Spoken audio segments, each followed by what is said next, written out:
What is up, guys? Welcome to It's Now Gwendolyn, where I am now Gwendolyn. Today we're going to be looking at my personal experience with gender dysphoria. Gender dysphoria is a very common thing. It's almost a rite of passage for being trans. It doesn't have to be, but it's a very common thing within the trans community. If you're not too sure what gender dysphoria is, I'll pop up a wee definition here.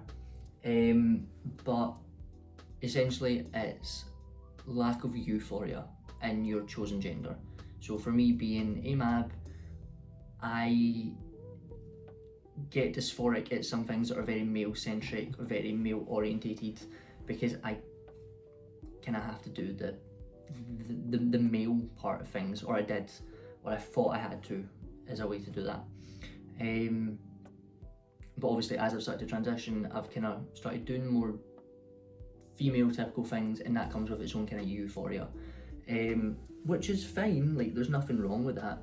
But this is going to be my experience mainly from before I kind of started to socially transition of my dysphoria, and a little bit into my just general life dysphoria, because a lot of this stuff some of this stuff I kind of tackled once I started to transition and kind of accept who I was, but most of it is things that have kind of stuck with me and aren't going anywhere anytime soon. But we'll get into that, we'll get into the specifics. I hope you guys enjoy the video. Little disclaimer again, as per usual, I am one trans person. I do not speak for all or anybody else who is trans. If you've got trans friends or family, they will be different to me, their experiences are different to mine. We are not one collective person, we are not one collective mind. We have our own experiences in life and feelings, so please just take this as an expression of how I feel and no one else. Okay, let's move on to the first part. Wabam. Okay, first thing for me was always my clothes, and that was the kind of first thing that I kind of realised. It was my first kind of inkling that, oh, you might be plot twist, you might be trans. And I'm not going to get too much into that because I do want to save my whole transition for just so you know, I'm on my laptop looking at my notes. But I do want to save my whole transition for a separate video.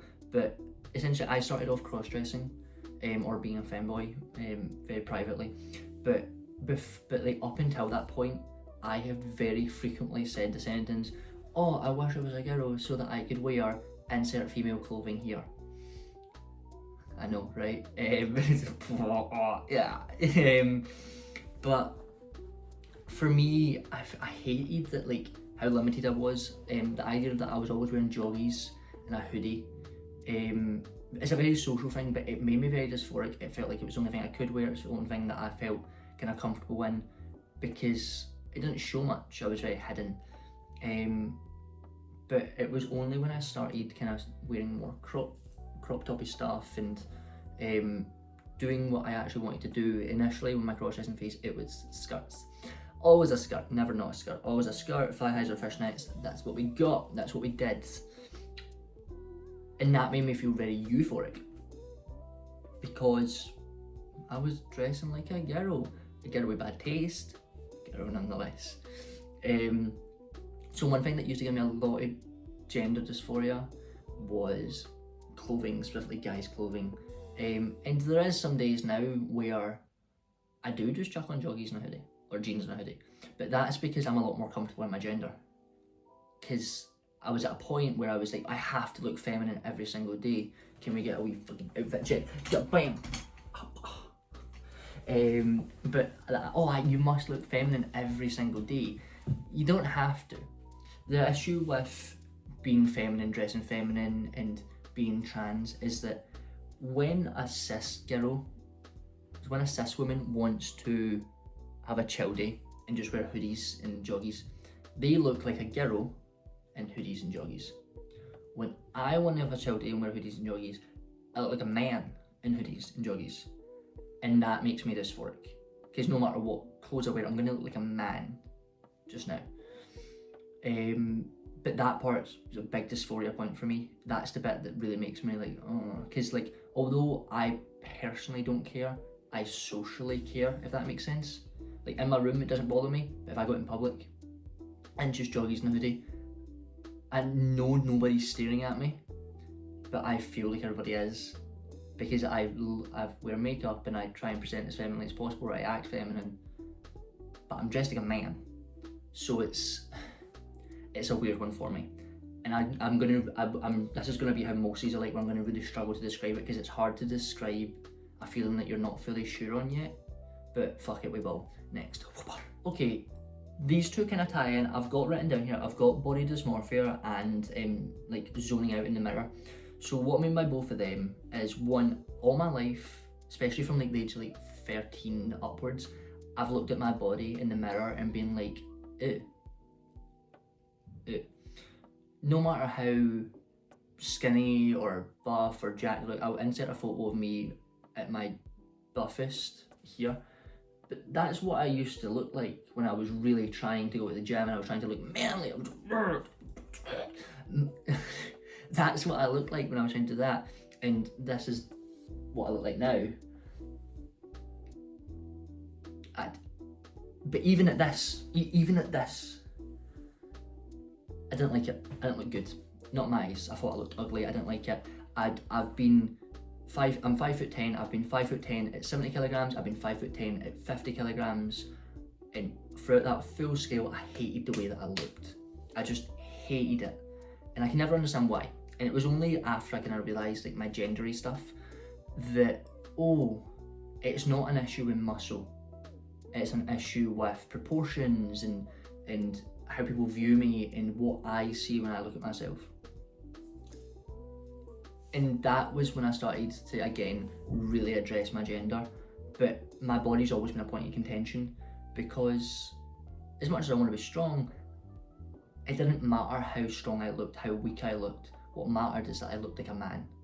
And that made me so dysphoric and feel so shit, to the point where if I was brushing my teeth or looking in the mirror to get ready, I would zone out.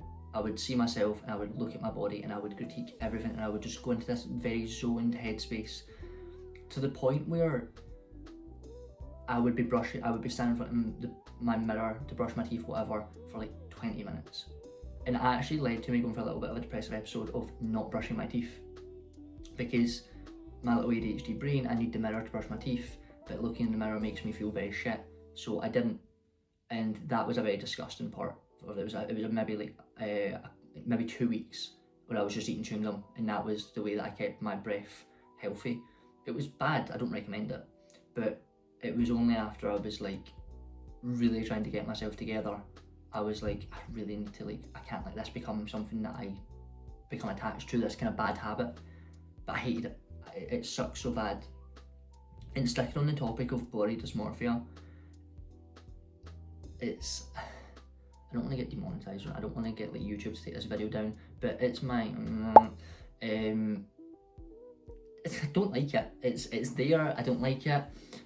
Without going into too much detail, because I know some of my friends watch this, some people that know me watch this, and I don't want them to know pure stuff about me.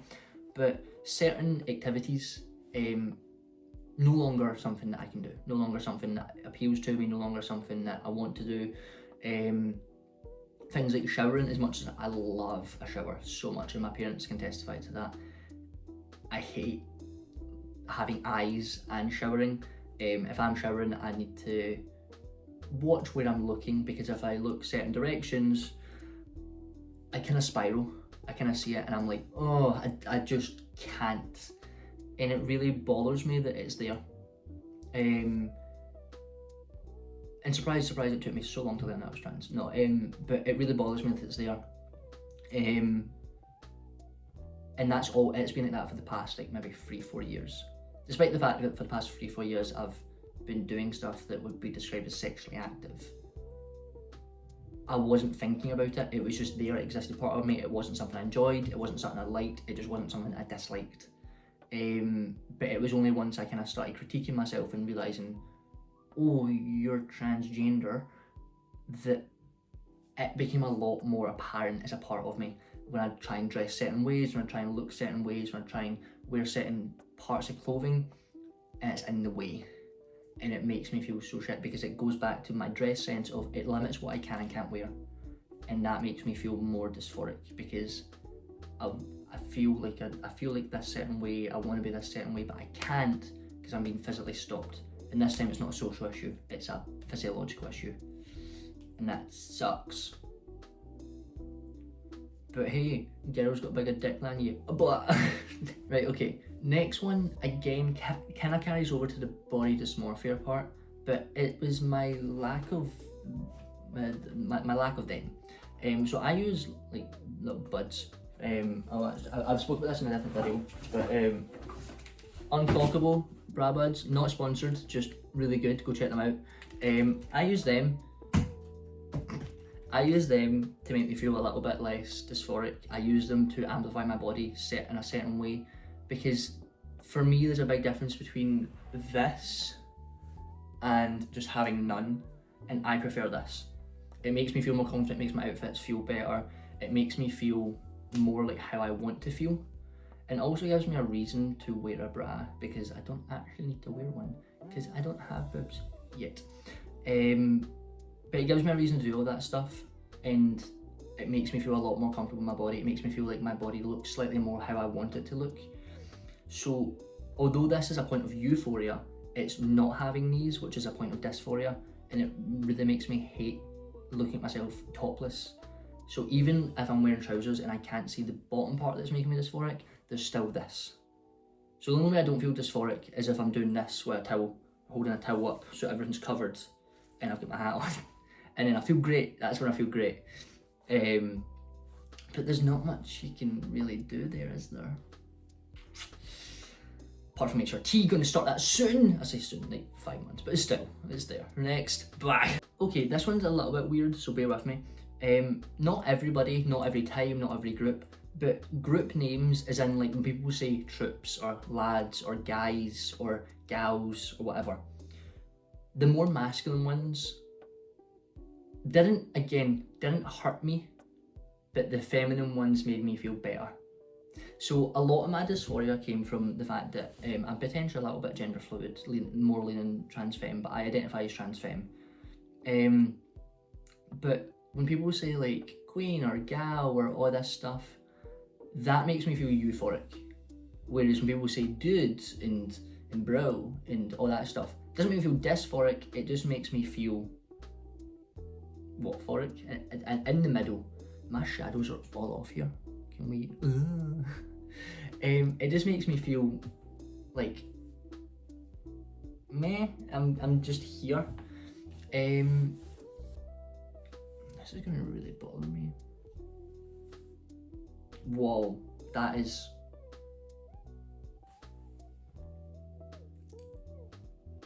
That'll be the thumbnail.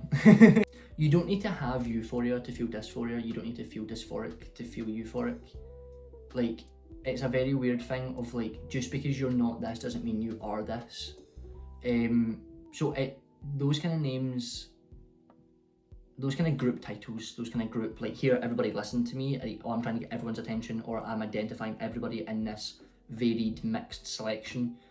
I prefer the more feminine centric ones, even though the masculine ones don't actually like upset me or anything, they just don't make me feel as good. And that's like again one of those ones where you're like, does that count? It does, okay, it does.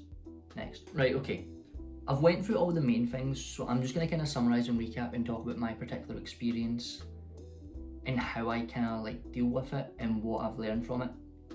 So for me, all my dysphoria, it does come from mainly my like physiological, like my body. Quite a lot of it is social as well, like it will be for most people. But I didn't actually realise that I had dysphoria. I just assumed that everybody hated themselves as much as I hated myself. I just assumed that everybody was like, oh, I don't like that, and I don't like that, and I don't like that, and I want this cut off and surgically removed. I assumed that was normal. Plot twist, it's not. It's not. And I know that everybody has like some form of body dysmorphia, where especially girls will look at themselves and no matter how beautiful or curvy or stunning they are, they're gonna say, oh, I like this, I like that, I don't like that. And I think that's the case for everybody, even guys. Oh, my muscles to be bigger here, I want this to be blah blah blah blah blah. But there's a difference between critique and hate. And for me, I would go as far to say that I did hate my body and some parts of my body or lack thereof. And I just kind of accepted it for the longest time. It never went away, I never felt any less strongly about it, but in my mind I was like, what else can you do? This is how everybody feels. It was only when I realised it's not how everybody feels, and what you can do is you can change. And that's when it started to feel less like a problem and more like something I can fix. The main difference between like feeling that shit is that some problems can't be fixed. Some problems are problems. But as soon as you find that there's a solution, it does make you feel a little bit better about it. Like, there's some things in my body, for example my hips, although with HRT fat redistribution will happen, my bone structure is never going to change. I can never change that, but I can do things to give the illusion. I can make those changes, and it's that gives you a little glimmer of hope. Whereas if somebody just went, nah, there's nothing you can do, there's nothing you can do, then I'd feel pretty shit, wouldn't I? But the idea that there is changes I can make really made a lot of my dysphoria not go away, but made it easier to deal with. So now whenever I look in the mirror, although I'm still kind of dazing off and I'm still like going into that kind of hate spiral, I always come out the other end of the spiral going, but I'm working towards this. I'm taking steps. Beforehand I was looking in this mirror standing still, but now I'm walking towards the mirror in an attempt to change the way it looks. And for me that's a very important part of why I'm able to cope with my dysphoria so well. It's because although I know that things are happening slowly, things are happening. And I feel that's something a lot of people overlook. Like if you're overweight, for example, and you're in the process of losing weight, yes, for the first however many months or years, you're still going to be overweight and you're still going to see that in the mirror. But the idea that you did lose X amount of kilograms is a testament to what you're doing. Just because you didn't go from there to there that quickly doesn't mean you're not going to go from there to there.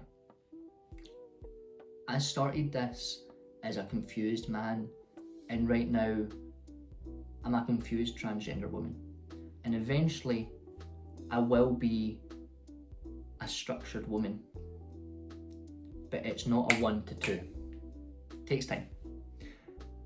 And right now the only thing keeping me going is that I know I'm taking the steps and I just need to wait for the time to catch up. And it's as simple as that.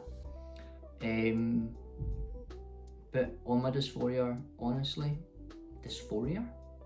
on my dysphoria, there's not much more that I really have to say about it.